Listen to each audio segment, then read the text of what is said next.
Hello, my name is Tara Danahy, and I will be presenting my case study 2. Just a brief overview of my client that I will be talking about. The student I'm conducting this case study on includes an 18-year-old female who has been diagnosed with Smith-Magenis syndrome. Smith-Magenis syndrome is a developmental disorder that affects behavior, emotion, and learning processes.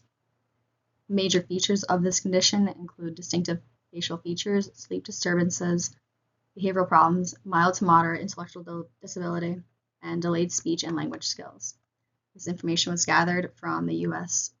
National Library of Medicine, last updated in 2023. Her behaviors include aggression, so any instance or attempt of hitting an individual with an open hand, kicking, grabbing, and/or pulling another individual's hair. Examples include verbal protest of academic work and hits her instructor in the face. Non-example, tapping her instructor's shoulder to get their attention. Self-injury, any instance or attempt of hitting her head with her hands, banging her head on the floor and/or hard surface, biting her toes or toenails, and/or picking her fingers and fingernails until they bleed. Examples include verbal protest and hitting her head on the wall. Non-example is accidentally bumping her head while climbing through a tunnel on the playground. Property destruction, any instance or attempt of ripping, throwing, swiping, pushing, or breaking an object in the environment, as well as inappropriate pouring out liquids onto the table, floor, iPad, etc. Examples include ripping a book in half after being given an academic task. Non-example is working on writing and accidentally breaks the tip of her pencil. Disrobing, any instance or attempt in which she removes her clothing that is on her body without being instructed to do so. Examples include yelling and pulling her pants down after being given a direction. Non-example, working at her desk and takes her shoes off. Behavioral episode, the total amount of time she displays 2 or more target behaviors concurrently. Each episode will begin once she engages in 2 or more target behaviors, and time will end with the absence of target behavior for 30 seconds. Examples include protesting work with a new staff member, swiping her materials off her desk, and drops to the floor while hitting and kicking her staff members for 3 minutes. Non-examples include verbally protesting academic work, but takes 3 deep breaths. So, aggression, self-injury, disrobing, property destruction, and behavioral episode all had the same primary functions of behavior, including social attention, escape from tasks and demands, as well as access to tangibles. Self-injury was the only differing result, which included a secondary function of automatic or sensory, specifically for her toes or toenail biting, finger or fingernail picking, and biting, which is a common trait associated with individuals with Smith-Magenis syndrome. So 2 interventions that we currently use to target the student's maladaptive behaviors include differential reinforcement of other behavior, or DRO, and non-contingent reinforcement, or NCR. For the DRO intervention, the student must have a safe body for a fixed interval of 45 minutes to take a walk and say hi to a preferred staff member. Usually we allow about 5 minutes of conversation between her and the preferred staff member before we leave and go to the next interval. If the student does not have a safe body at any time during the 45 minutes, then the timer will be reset for another 45 minutes. In this case, a self body is defined as engaging in any other behavior than the maladaptive behaviors being targeted for decrease, so SIB, aggression, disrobing, and property destruction, and behavior episode.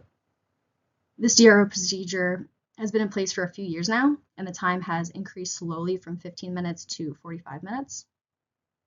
This intervention is based on function of behavior of access and attention to the preferred staff member specifically. Because in order to receive access to them or gain their attention, she must present no maladaptive behaviors. On the other hand, while we're working with the student, staff provide non-contingent attention by always attending to the student through talking, playing, working with the student. By the staff member non-contingently providing the student with attention, this limits the student from engaging in maladaptive behaviors for the function of attention. While this does not target functions like escape and access, because at times the student will engage in maladaptive behaviors to escape the staff member that they're currently working with, and to access the preferred staff member. Her preferred staff members are typically teachers, BCBAs, and administration staff that would likely attend to her behavior if they were severe.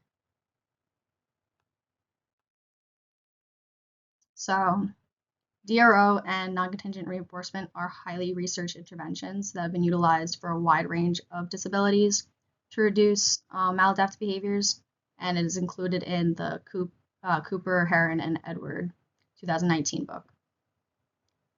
Very limited research has been conducted with SMS individuals in relation to challenging behaviors due to it being such an extremely rare condition. While diagnosis is most likely underreported, 1 in every 25,000 people are diagnosed with SMS in the world. And although there isn't much research on these interventions for SMS individuals, I did find an article by HeadNet, ETL 2018, that suggests differential reinforcement plus extinction can be an effective intervention package for reducing challenging behaviors for individuals with SMS. And I was unable to find any research that supported non-contingent reinforcement for SMS individuals. So the task list items that were utilized for this presentation included establishing operational definitions of behavior, use of reinforcement procedures to weaken behavior, so the DRO, stating intervention goals in observational and measurable terms, identifying potential interventions based on assessment results and the best available science evidence, recommended intervention goals and strategies based on such functions as client preferences, so the preferred staff member being given contingent on her absence of maladaptive behaviors. When a target behavior is to be decreased, selecting an acceptable alternative behavior to be established or increased, and making database decisions about the effectiveness of the intervention and the need for treatment revision. And these are my references. Thank you.